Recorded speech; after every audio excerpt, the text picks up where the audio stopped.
ہم انسان ہیں، ہم سے غلطی کا ہونا یہ کوئی نئی بات نہیں ہے، انسان سے ہی غلطیاں ہوں گی، اور اللہ تبارک و تعالیٰ نے انسان ہی کے لیے توبہ کا دروازہ بھی کھلا اور توبہ کے طریقے بھی بتائے، توبہ کے الفاظ بھی سکھائے کہ دیکھو غلطیاں ہوں گی، جتنی بھی غلطیاں ہو کوئی فرق پڑنے والی بات نہیں ہے، غلطیاں اگر تم سے ہو جاتی ہے رب کے دربار میں آؤ، اللہ سے معافی مانگو، توبہ کرو۔ دوسرے غلطی کا ہو جانا یہ اور بات ہے، اور جان بوجھ کر کے غلطی کرنا یہ اور بات ہے۔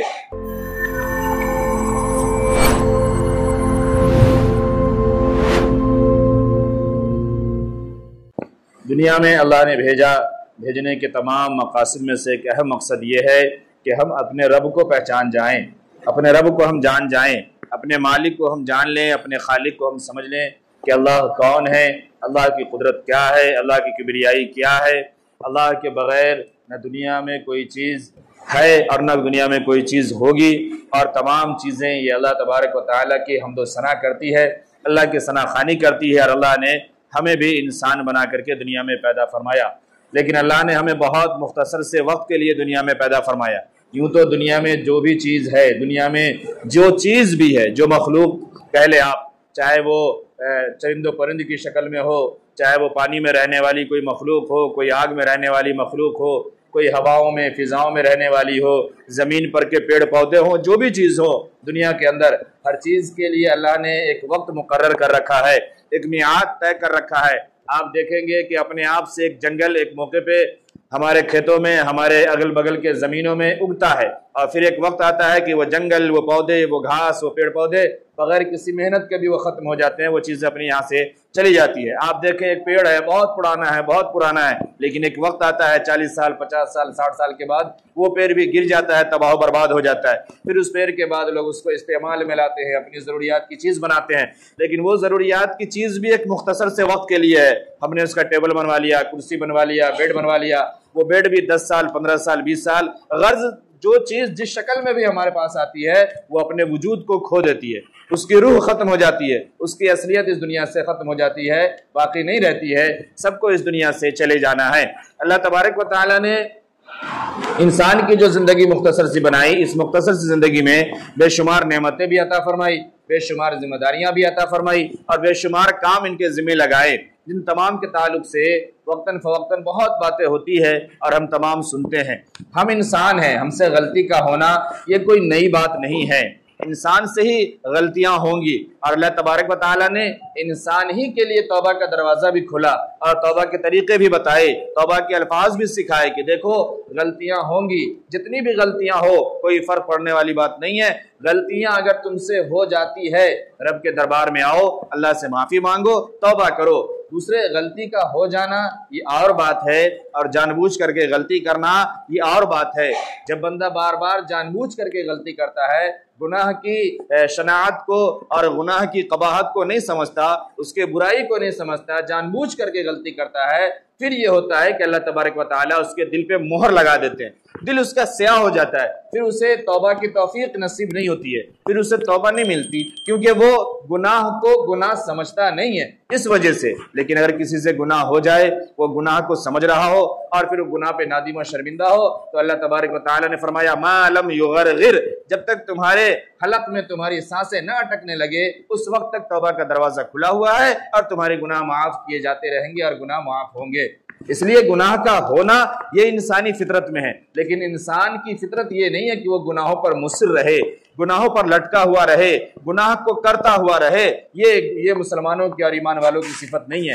حیرت کی بات ہے، اگر قرآن کو پڑھیں اور سمجھیں، سمجھنے کی نظر سے پڑھیں تو ایک بات بڑی عجیب ملتی ہے قرآن میں۔ اللہ رب العالمین نے متقیوں کی صفات کو قرآن میں گنایا کہ متقی کی صفات کیا کیا ہوتی ہے، اس میں اللہ تبارک و تعالیٰ نے یہ نہیں گنایا کہ متقی وہ ہے جس سے کبھی کوئی گناہ ہی نہ ہوا ہو، وہ کبھی کوئی گناہ کرتا ہی نہ ہو، اس سے کوئی جرم نہ ہوا ہو، وہ متقی ہے، ایسا نہیں ہے، بلکہ اللہ تبارک و تعالیٰ نے گنایا، متقی کی اچھائی کو بھی گنایا اور پھر متقی کی برائی کو بھی گنایا کہ متقی وہ ہے جس سے گناہ بھی ہو جاتے ہیں، وہ گناہ کر جاتے ہیں، ایسا نہیں کہ اس سے گناہ نہیں ہوتا ہے۔ اللہ نے قرآن میں یہ فرمایا کہ وہ فاحش گناہ بھی کر جاتے ہیں لیکن اس پہ ڈٹے نہیں رہتے. وَلَمْ يُصِرُّوا عَلَى مَا فَعَلُوا، جو وہ کرتے ہیں اس پر مصر نہیں رہتے ہیں، بار بار نہیں کرتے، گناہوں پہ بالکل ڈٹ نہیں جاتے، گناہوں کو چھوڑتے ہیں، گناہوں سے معافی مانگتے ہیں. اور یہ ہوگا، یہ انسانی فطرت ہے. اللہ تبارک و تعالیٰ نے ہمارے اندر بے شمار کیفیات رکھی ہے، جذبات رکھا ہے، ہمارے اندر تمام چیزیں رکھی ہیں. انسان میں اور فرشتوں میں یہی فرق ہے، فرشتے گناہ نہیں کرتے. ہمیں انسان اور فرشتوں میں آپ غور کر کے دیکھیں، اللہ تبارک و تعالیٰ نے 3 چیزیں ایسی عطا فرمائی ہے انسان کو جو اللہ نے فرشتوں کو عطا نہیں فرمائی. اور یہی 3 چیزیں ہر گناہ کا اور دنیا میں ہر صحیح راستے پہ چلنے اور نہ چلنے کا ذریعہ بنتی ہے. اللہ تبارک و تعالیٰ نے 3 چیزیں فرشتوں کو عطا نہیں فرمائی، انسانوں کو عطا فرمایا. اور وہی 3 چیزیں ایسی ہے کہ اگر ہم نے ان تینوں کا استعمال صحیح کیا، اللہ کے حکم کے مطابق کیا، اللہ کے راستے پر کیا، اللہ کے طریقے پر کیا، تو دنیا بھی اچھی ہوگی اور آخرت میں بھی کامیابی ملے گی اور پھر ہمیشہ ہمیشہ کی جنت بھی نصیب ہوگی. وہ 3 چیزیں ہیں. نمبر 1، اللہ تبارک و تعالیٰ نے فرشتوں کے اندر دماغ نہیں رکھا، فرشتوں کے اندر سوچنے اور سمجھنے کی صلاحیت نہیں رکھی گئی. یہ دماغ صرف انسانوں کے پاس ہے، اور اس انسان کے اندر ہی یہ دماغ ہے جس میں اچھائی بھی آتی ہے، برائی بھی آتی ہے، فطور بھی آتی ہے، اور کیا کرنا ہے کیا نہیں کرنا ہے اس بات کا فیصلہ بھی آتا ہے. بے شمار خیالات اس کے پاس آتے ہیں، بے شمار چیزیں آتی ہیں، اچھی بھی اور بری بھی، اور اس کے درمیان سے ہمیں زندگی گزارنا ہوتا ہے اور دماغ سے فیصلہ لینا ہوتا ہے. یہ چیز اللہ نے صرف انسان کو عطا فرمائی، یہ فرشتے کے پاس نہیں ہے. فرشتے کی صفت کیا ہے؟ فَفْعَلُوا مَا تُؤْمَرُونَ. اللہ نے فرمایا کہ فرشتہ وہ ہے، اور فرشتہ کا غلاظ شداد لا یعصون اللہ ما امرہم ویفعلون ما یؤمرون. لا یعصون اللہ ما امرہم ویفعلون ما یؤمرون. فرشتے اللہ کی نافرمانی نہیں کرتے. وہ دماغ نہیں لگاتا کہ ہمیں یہ کام کرنے کے لیے کہا ہے، کریں گے تو ایسا ہوگا، یا اپنے سے کر دیں تو ایسا ہو جائے گا، یا چلو نہیں کرتے ہیں، اس طریقے سے ثابت کر دیں گے کہ ہاں ہم نے کیا تھا. یہ سب فرشتوں کے اندر نہیں ہے. لا یعصون اللہ ما امرہم ویفعلون ما یؤمرون. اس سے جو کرنے کے لیے کہا گیا ہے وہ وہی کرتا ہے.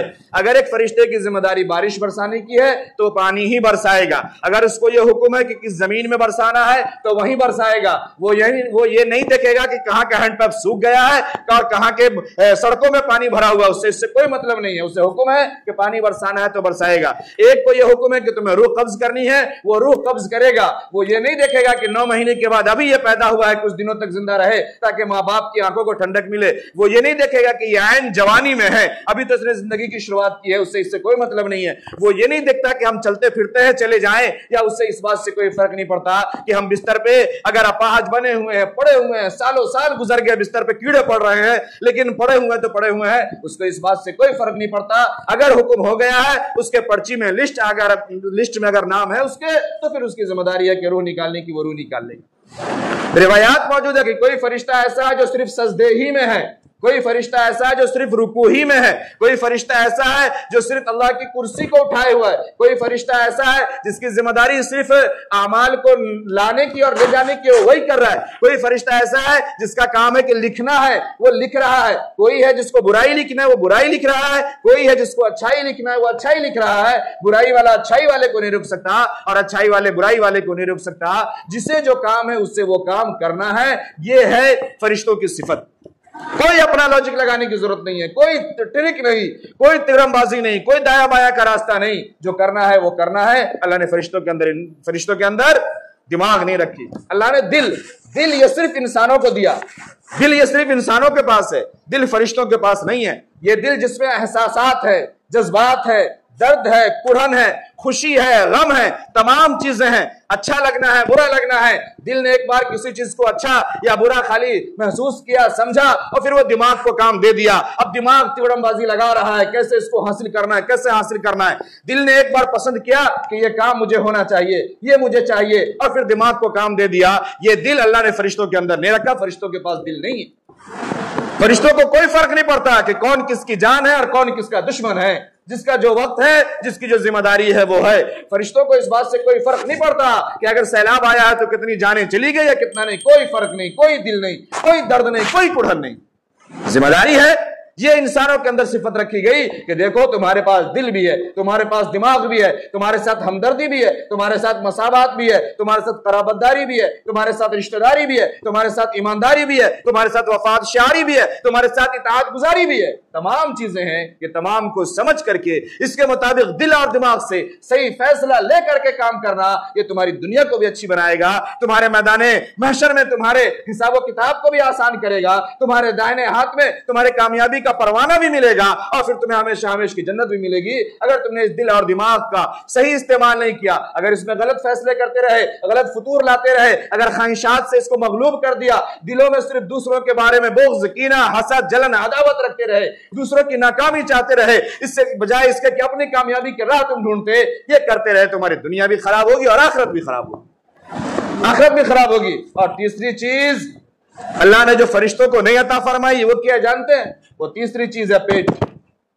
فرشتوں کے پاس پیٹ نہیں ہے، یہ ہمارے پاس ہے۔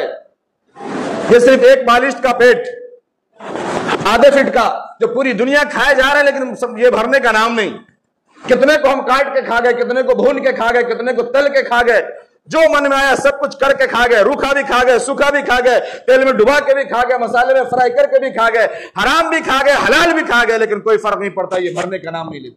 ہم یہ سمجھتے ہیں کہ صرف یہ دیکھو کہ حلال ہے کہ نہیں، اور جیب میں مکمل رقم حرام کی بھری ہوئی ہے، ہم اس سے کھا رہے ہیں، ہم سب حلال ڈھونڈ رہے ہیں، اس میں سب کھا کے ہم نے ختم کر دیا۔ یہ پیٹ، یہی وہ پیٹ ہے جس کی بدولت انسان ہر راستے پہ چل رہا ہے، ہر گناہ کی طرف چل رہا ہے، اور یہ بھرنے کا نام نہیں لیتی۔ یہ فرشتوں کے پاس نہیں ہے، یہ فرشتوں کے پاس نہیں ہے۔ فرشتوں کو اس بات کی ٹینشن نہیں ہے، ٹینشن تو انسانوں کو بھی نہیں ہے۔ اللہ نے بار بار وعدہ فرمایا، اللہ نے فرمایا وَمَا مِن دَابَّةٍ فِي الْأَرْضِ إِلَّا عَلَى اللَّهِ رِزْقُهَا۔ تم کیا سمجھتے ہو کہ انسان کو اللہ یوں ہی چھوڑ دے گا؟ انسان بھوکا رہے گا، انسان بھوکا مر جائے گا؟ اللہ وہ ہے جو زمین پر چلنے والے چوپاؤں کو بھی کھلاتا ہے، جانوروں کو بھی کھلاتا ہے، زمین میں رینگنے والے کیڑے اور مکوڑوں کو بھی روزی دیتا ہے۔ پھر ایسا کیسے ہو سکتا ہے کہ انسان کو اللہ تبارک و تعالیٰ بھوکا سلائے اور انسان کو روزی نہ ملے؟ قرآن میں اللہ نے بار بار اس بات کا ذکر فرمایا، ان ربی یبسط الرزق لمن یشاء ویقدر، کہ اللہ جس سے چاہتا ہے رزق دیتا ہے اور جس سے چاہتا نہیں دیتا۔ نہیں دینے میں اس بات کی نفی نہیں ہے کہ بالکل نہیں دیتا، یہ بھی قرآن کے اسلوب کو سمجھنے کی ضرورت ہے۔ اللہ یہ فرما رہے ہیں کہ رزق تو ہم سب کو دیتے ہیں، رزق سب کو میسر ہوتا ہے، روزی سب کو ملتی ہے، یعنی دنیا اور دنیا میں زندگی گزارنے کی ضروری چیزیں یہ سب کو عطا کی گئی ہے، سب کو ملتی ہے، لیکن اللہ جس سے چاہتا ہے فراوانی کے ساتھ عطا فرماتا ہے، اور اللہ جس سے چاہتا ہے اس سے روک روک کر کے تنگی کے ساتھ اس کی ضرورت کے مطابق عطا فرماتا ہے۔ یہ ہمارا پیٹ ہے، کچھ بھی کھا لو، لیکن یہ بھرنے کا نام نہیں، اس کے اندر صبر نہیں، اس کے اندر کوئی بالکل قرار نہیں ہے۔ اللہ نے یہ فرشتوں کو عطا نہیں فرمایا۔ یہی وہ تین چیزیں ہیں جو ہمیں فرشتوں سے الگ بناتی ہے، ہمیں ممتاز کرتی ہے، اور اگر ان تین چیزوں کا استعمال ہم نے صحیح راہ پہ کیا، درست طریقے سے کیا، اگر کھانے سے پہلے ہم نے یہ دیکھ لیا کہ یہ لقمہ حلال کا ہے یا حرام کا ہے، چاہے اپنے دسترخوان پہ کھا رہے ہو یا دوسرے کے دسترخوان پہ کھا رہے ہو، یہ سوچ کے کھائے کہ دسترخوان کسی کی بھی ہو، دسترخوان کتنی خوبصورت کیوں نہ ہو، کھانا یہ حلال ہے یا نہیں ہے، کھانا درست ہے یا نہیں۔ اگر ہم نے حلال لقمہ اپنے اندر ڈالا ہے تو پھر تمام جذبات، تمام کیفیات، تمام احساسات یہ صحیح چلتے ہیں۔ جناب محمد رسول اللہ صلی اللہ علیہ وسلم کا فرمان موجود ہے، بندہ جیسی غذائیں کھاتا ہے اس کی طبیعت ویسی ہوتی ہے۔ حرام غذا کھانے والے کو پھر نیکی کی توفیق نصیب نہیں ہوتی، پھر وہ اچھائی کی طرف نہیں آتا، پھر اسے بھلائی کی راہ نظر نہیں آتی۔ یہ حرام گناہ کی نحوست ہے۔ اس لیے حلال کے فاقے اچھے ہیں، حلال کی نمک روٹی اچھی ہے، اور حلال کھا کر کے بندہ جب ایک بار سبحان اللہ بھی کہتا ہے، اللہ کے سامنے ایک سجدہ بھی کرتا ہے نا، پھر اللہ اسے بھی قبول فرماتے ہیں، اس کے صبر کی وجہ سے، اس کی قناعت کی وجہ سے، اس کی اطاعت کی وجہ سے۔ اس لیے ہم اپنے آپ کو اگر انسان کہلاتے ہیں تو انسانی صفت پیدا کریں، انسانوں والی زندگی گزارے، یہ جانوروں والی، بھیڑیوں والی زندگی گزارنے کی ضرورت نہیں ہے۔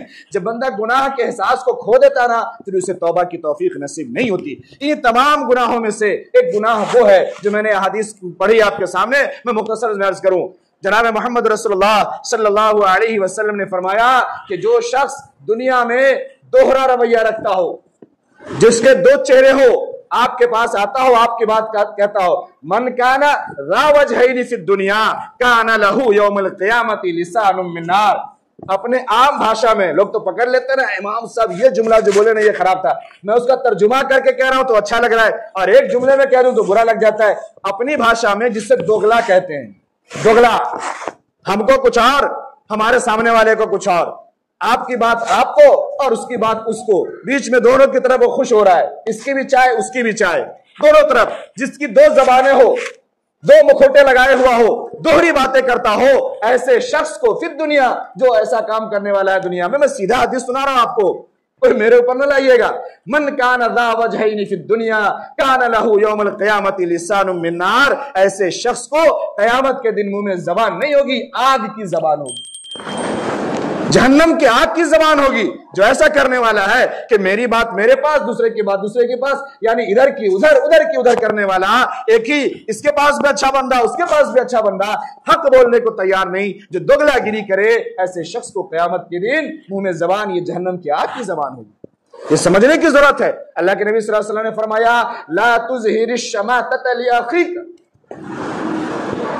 کہ اپنے بھائی کے کسی رنج پر، کسی غم پر، کسی مصیبت پر خوش مت ہو. فَيَرْحَمَهُ اللَّهُ وَيَبْتَلِيكَ، این ممکن ہے کہ اللہ تبارک و تعالیٰ اس پر رحم کر دے، اس کے دکھ ختم ہو جائیں، اس کی بیماریاں ختم ہو جائے، اس کی پریشانیاں ختم ہو جائے، اور تم اس میں گرفتار ہو جاؤ، تمہیں اس میں مبتلا کر دیا جائے. یہ ممکن ہے. اس لیے اپنی زبان کھولنے سے پہلے سوچو کہ کس کے بارے میں کیا کہہ رہے ہو. کسی کے رنج میں اور تم رنگ ڈال رہے ہو یا صبر کا معاملہ کر رہے ہو اور اس کے لیے اچھائی چاہ رہے ہو. جناب محمد رسول اللہ صلی اللہ علیہ وسلم نے فرمایا سباب المومن فسوق وقتالہ کفر، کہ مومن کو گالی دینا، برا بھلا کہنا، یہ فسق ہے، یہ بڑا گناہ ہے، اور اس سے ناحق لڑائی جھگڑے کرنا اور اس کو مار دینا یہ تو کفر ہے. اور آج ہمارے یہاں جھوٹ بولنا یہ اتنا عام ہو چکا ہے کہ یہ برا رہ ہی نہیں گیا، اور گالی بولنا یہ اتنا عام ہو گیا ہے کہ یہ تو آج ہم اور ہماری نسل ثواب سمجھ کے کرتی ہے. اگر بغیر گالی کے ہم موبائل چلا لیں، اگر بغیر گالی کے دوستوں سے بات کر لیں، اگر بغیر گالی کے ہم کسی سے کوئی سامان لے لیں، تو اس پہ ہم اپنی توہین سمجھتے ہیں.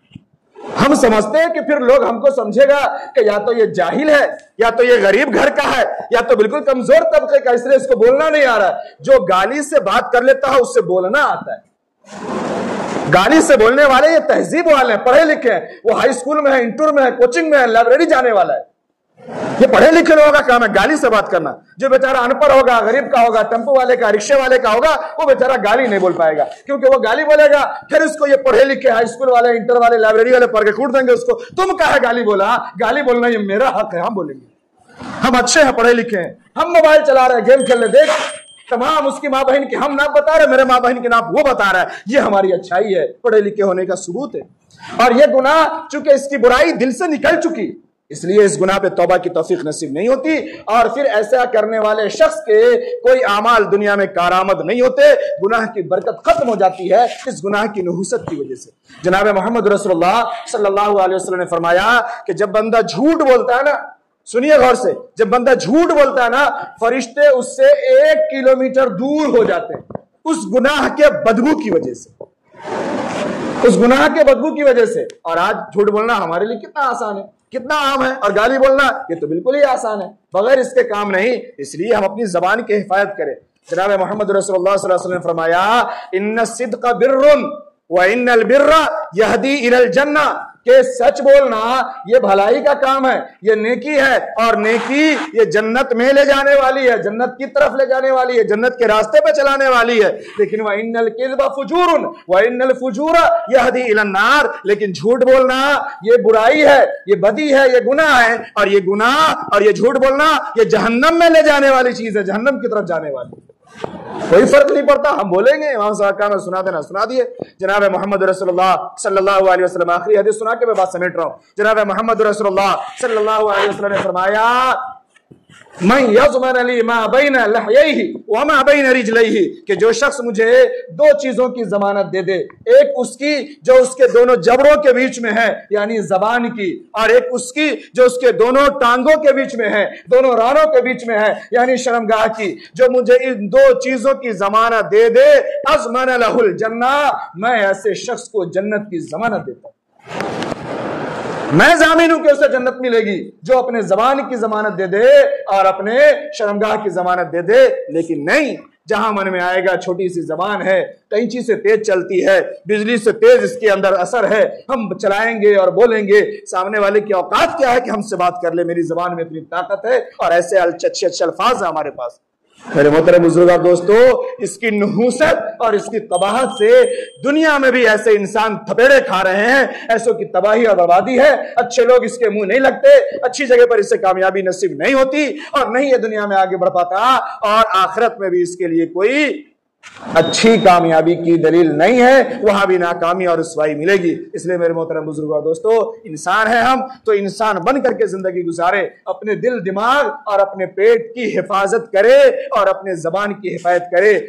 فرمایا لسانہ جرم و جرمہ صغیر، لسانہ جرم صغیر و جرمہ کبیر، کہ یہ لسان، یہ زبان جو ہے نا، یہ اس کی جسامت یہ بہت چھوٹی سی ہے، دیکھنے میں یہ زبان بہت تھوڑی سی ہے، بہت چھوٹی سی ہے، لیکن اس کا جرم جو ہے نا یہ بہت بڑا ہے۔ اس لیے اپنے زبان کے جرم سے ہم بچنے کی کوشش کریں، زبان کا صحیح استعمال کریں، چاہے چکھنے کے لیے ہو، چاہے کھانے کے لیے ہو، چاہے بولنے کے لیے ہو، جس طریقے جس کام کے لیے بھی ہو، یہ سوچ کر کے ہم زبان چلائے کہ یہ صحیح ہے یا غلط ہے۔ دعا کرے کہ اللہ تبارک و تعالی ہم تمام کی حفاظت فرمائے، اللہ تبارک و تعالی گناہوں کو سمجھنے والا بنائے اور گناہوں سے بچ کر زندگی گزارنے کی توفیق نصیب فرمائے۔ جن کی سنتیں باقی ہے وہ ادا کر لیجیے۔ بسم اللہ الرحمن الرحیم، الحمدللہ رب العالمین، والصلاة والسلام علی سید الانبیاء والمرسلین محمد وعلی آلہ واصحابہ اجمعین، اما بعد، فقد قال اللہ تبارک و تعالی فی القرآن المجید، اعوذ باللہ من الشیطان الرجیم، بسم اللہ الرحمن الرحیم، ما یلفظ من قول الا لدیہ رقیب عتید، صدق اللہ العظیم۔ وقال النبی صلی اللہ علیہ وسلم فی مقام، من کان ذا وجہین فی الدنیا کان له یوم القیامت لسان من نار، وقال علیہ الصلاة والسلام لا تظہر الشماتۃ لأخیک فیرحمہ اللہ ویبتلیک، او کما قال علیہ الصلاة والتسلیم۔ اللہم صلی علی محمد وعلی آل محمد وبارک وسلم کما صلیت وبارکت علی ابراہیم وعلی آل ابراہیم انک حمید مجید۔ اللہ تبارک و تعالیٰ کا بے پناہ شکر اور احسان ہے، مالک کریم نے ہم تمام کو انسان بنا کر اور ایمان کی دولت عطا فرما کر دنیا میں پیدا فرمایا۔ اللہ تبارک و تعالیٰ کی قدرت، اللہ تبارک و تعالیٰ کی مشیت سے ہی یہ تمام کام دنیا میں وجود میں آئے اور وجود میں آتے ہیں۔ اللہ تبارک و تعالیٰ نے ہمیں پسند فرمایا، اس لیے ایمان والے گھرانے میں پیدا فرما دیا، ورنہ اللہ تبارک و تعالیٰ کی مرضی وہ جہاں چاہتا، جس قوم، جس گھرانے میں یا جس مخلوق میں چاہتا اس میں پیدا فرما دیتا۔ اللہ تبارک و تعالیٰ نے ہمیں انسان بنایا اور بحیثیت انسان دنیا کی بے شمار نعمتوں سے اللہ نے ہمیں نوازا اور سرفراز فرمایا۔